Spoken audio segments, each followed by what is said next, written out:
C'est toujours un plaisir de vous retrouver pour ce nouveau numéro de décryptage. Spécialiste reconnu à l'échelle mondiale en matière d'immunologie, de paludisme et de parasitologie de manière plus large, la professeure camerounaise Rose Gana Fombaleke a été distinguée le 25 novembre 2025 à Malabo par le prix international UNESCO Guinée équatoriale pour la recherche en sciences de la vie. Première femme africaine à recevoir ce prix depuis sa création en 2008, la professeure Rose Gana Fombaleke présente dans cet entretien avec Africa 24 la portée de ses travaux, l'état de la recherche scientifique en Afrique et les perspectives dans la lutte contre les maladies infectieuses sur le continent africain, en particulier le paludisme. Professeure Rose Gana Fombaleke, bienvenue sur Africa 24. Vous avez été distinguée à Malabo lors de l'édition 2025 du prix international UNESCO Guinée équatoriale pour la recherche en sciences de la vie. Vous êtes la seule femme parmi les 3 chercheurs distingués. Le jury a salué notamment vos recherches approfondies dans le domaine de l'immunologie des infections parasitaires, en particulier le paludisme. Que représente pour vous cette nouvelle récompense? Merci beaucoup, merci d'être venu. Ce prix, pour moi, le prix que j'ai eu, c'est le président lui-même, de ses mains que j'ai eu ce prix. Pour moi, c'était très significatif. Je suis tellement honoré, je dis humbled, et fier d'être un de ces récipients. Et mon parcours, j'étais à l'Université de Yaoundé, je suis émérite, professeur émérite, je suis à la retraite. Et ce sont les travaux que j'ai faits. J'étais chef de département à la faculté de médecine, de département de microbiologie, immunologie, maladies infectieuses. Et j'étais aussi directeur du centre de biotechnologie, là où j'ai fait beaucoup de mes recherches sur le paludisme. Alors maintenant, à la fin de cette carrière, je vois un prix comme tel, livré par le président de Guinée équatoriale. Je suis très fier, mais pour moi, qu'est-ce que ça signifie plus? Pour moi, c'est une inspiration, j'espère, pour les jeunes. J'ai beaucoup de jeunes femmes surtout, et les hommes, les chercheurs, que j'espère, je leur dis toujours, qu'ils doivent faire mieux que moi.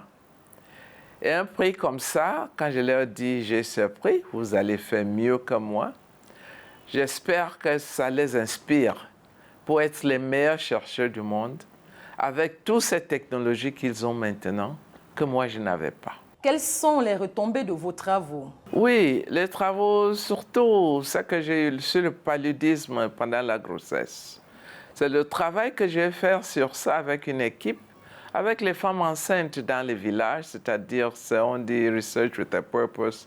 On faisait travailler, on va dans les villages, travailler avec les femmes enceintes sur le palud.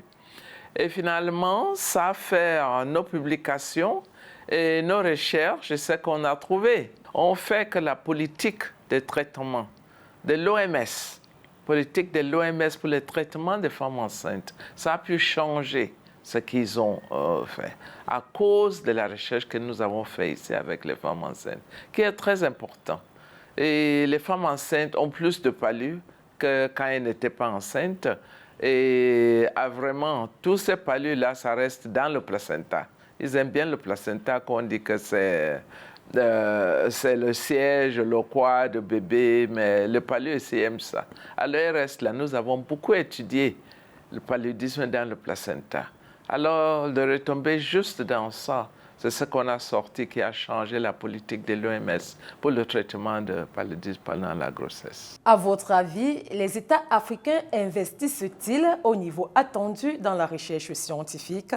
Je dirais vraiment, malheureusement, pas comme ils devaient faire. Toute l'Afrique, ce n'est pas seulement... La recherche n'est pas encore là où ça doit être. Parce que la recherche aide beaucoup pour le développement. C'est pour ça qu'on dit que ce prix-là a été donné toujours aux étrangers Parce que nous, en Afrique, on n'a pas l'argent pour faire de la recherche. J'ai fait ma recherche en collaboration avec des gens de l'Université de Georgetown, l'Université de Hawaii, et avec une grant, un bon grant qui venait des États-Unis. Mais ici, on n'a pas l'argent pour faire de la recherche. Et on demande toujours qu'on doit vraiment donner aux chercheurs scientifiques l'argent pour la recherche.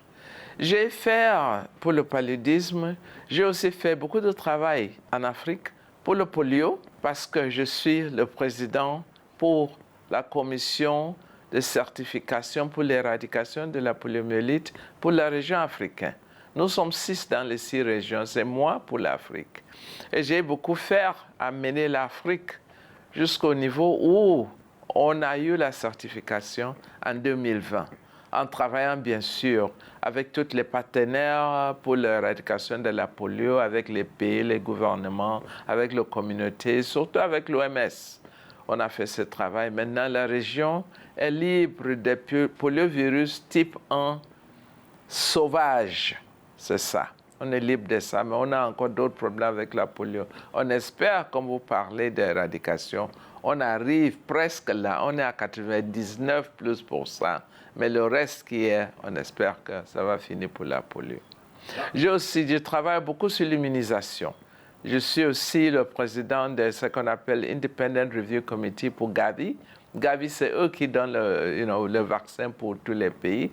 Et quand toutes les applications pour les vaccins, quand ça arrive à Gavi, toutes les demandes, c'est moi qui est le président pour ce comité qui regarde tout ça. Et de ne pas oublier que les scientifiques, c'est très important aussi de former les jeunes. Et j'ai les femmes scientifiques, mais tous n'est pas dans la science, mais j'appelle tout ça scientifique. Ça s'appelle le Higher Women Consortium au Cameroun, où on fait le mentorat. C'est de ça où, pour moi, j'espère donner ce que j'ai à ces jeunes-là pour qu'ils puissent, j'espère, faire plus que moi. En 2024, vous avez reçu le prix international lauréat UNESCO pour les femmes et la science pour la région Afrique et États arabes. Tenant compte de votre expérience, estimez-vous que les femmes ont le potentiel d'exceller dans la recherche scientifique que les hommes? J'ai eu ce prix, le Femme L'Oréal, ce prix cette année. Et l'année dernière, c'était L'Oréal UNESCO pour ça c'était pour les femmes. Hein? Comme ça, j'ai eu le prix pour l'Afrique et Arab States, African Arab States, et on donnait 5 prix. L'année avant, j'ai aussi eu le prix Bischoff. Bischoff, c'est Bischoff qui donne pour Bischoff in Global Health. C'est comme le prix Nobel donne pour la science, médecine et biochimie et tout ça. Bischoff donne ça pour Global Health. J'ai eu ça l'année avant. Je ne veux pas dire que les femmes font mieux du tout, mais les femmes poussent beaucoup. J'ai les Higher Women et je vous assure que la façon de que je les vois travailler maintenant, ça vient. Vous aurez des surprises, et même ici au Cameroun et partout dans le monde, pour les potentialités que les femmes ont et ce qu'il faut maintenant pour pouvoir agrandir dans ça, surtout avec les aides des hommes aussi. N'oubliez pas, si les hommes n'aident pas les femmes, ça n'ira pas. J'ai eu un soutien de mon mari, ma famille, parce que si la famille ne soutient pas vraiment, c'est difficile. Alors c'est ça que nous demandons, que les hommes, les familles soutiennent les femmes, et vous allez voir d'ici bientôt. À ces jeunes-là, que leur diriez-vous? Quelle est la clé pour atteindre l'excellence scientifique? C'est beaucoup de travail, beaucoup de défis aussi, vraiment. Je dis toujours, comme vous voyez, des fois les portes se ferment, on cherche une petite fenêtre qui est là, qui ouvre. Avec beaucoup de problèmes, mais je leur dis de ne pas, s'il y a une frustration, prendre ça comme une opportunité. Hein? Ne prendre pas ça et de rester tombé, d'aller. C'est comme ça, travailler fort. Il n'y a pas vraiment quelque chose, je vais vous dire, faire ça, faire ceci, faire cela. Mais c'est beaucoup de travail. Aussi, je crois beaucoup à Dieu. Je suis catholique, je prie, je crois à Dieu. Je pense que Dieu m'aide aussi pour m'ouvrir Quand je lui demande de m'ouvrir là où je dois aller, je pense que ça se passe comme ça. Et je demande vraiment aux jeunes d'être dévoués et d'être disciplinés, de leur donner ceux qui font la recherche, de n'importe quoi qu'ils font, qu'ils soient, have a focus, comme on dit, dans ce qu'ils veulent faire et le travail, have a goal, have a purpose. C'est ça que je leur dis toujours, et de travailler fort. Mais aussi, sometimes you have to have fun. Ne pas oublier ça. Après votre parcours et avec vos différentes responsabilités, quelles sont vos perspectives dans le domaine de la recherche scientifique? Pour moi, d'abord au Cameroun, j'espère que nos jeunes chercheurs, là, je les beaucoup ici à l'IMPM, je les aussi à Higher Women Consortium. J'espère vraiment qu'ils peuvent, ce qu'on fait là-bas, on fait une holistic mentorship. On leur montre comment chercher l'argent pour la recherche. Pour que la recherche aujourd'hui, vraiment, l'argent vient de l'extérieur. On attend le jour où nos pays aussi vont mettre tant d'argent pour la recherche. Pas le peu qu'on a, mais l'argent vient de l'extérieur. On leur montre comment chercher les fonds. C'est ça qui est très important. Sans fonds de recherche, on ne peut pas. Alors, on aide, moi personnellement, je les aide pour essayer de voir comment ils peuvent chercher les fonds de l'extérieur pour pouvoir continuer avec la recherche. Même chose que je fais aussi avec les Higher Women. Et j'espère vraiment, je les vois, là où je les vois aujourd'hui, ceux qui ont eu tant d'argent qui vient de l'extérieur, moi je suis sûr qu'ils vont même faire mieux que moi, tous ces scientifiques-là. J'ai beaucoup d'espoir en eux. Je vois comment ils travaillent. Le paludisme est une maladie qui affecte une grande partie de la population africaine. Le continent concentre plus de 90% des cas et des décès mondiaux. Avez-vous l'espoir qu'on puisse atteindre un jour l'éradication du paludisme en Afrique? Maintenant, le monde est dans l'éradication du paludisme. C'est là où on s'en va. Et on a une initiative avec Harvard University, professeur Dan Watt, ça s'appelle Defeating Malaria. On travaille dans ça. Ça veut dire qu'on pourrait le faire si nous travaillons beaucoup plus avec la communauté. Vous comprenez, c'est là où nous, quand vous me posez cette question, tout le monde ne pense pas, on a le palu, on va à l'hôpital, non, on ne peut jamais éradiquer ça. D'abord, c'est un change of mindset, que les gens puissent comprendre qu'on peut l'éradiquer. C'est le message maintenant qu'on doit donner. Maintenant, si les gens acceptent dans leur tête que, peut-être qu'on peut éradiquer le palu, on commence par là alors, pour faire ce qu'il faut. Si c'est notre environnement, si c'est ce que le gouvernement nous donne, toujours on distribue les moustiquaires imprégnés, on a le case management dans les hôpitaux et tout ça, de ne pas prendre ça facilement, mais que tout le monde, ensemble, on travaille sur l'éradication. Si on commence dans les communautés, que les gens ont une mindset qu'on peut l'éradiquer, je pense bien qu'on pourrait le faire. Comme on a fait avec polio, mais il faut aussi beaucoup d'argent dans ça. Et le monde est en train de voir comment on pourrait arriver à ça. Il y a les petites îles déjà qui commencent et d'autres pays qui commencent vraiment à faire l'éradication. Nous aussi, on pense qu'il y a 11 pays qui ont le plus fort nombre de paludisme endémique. 11.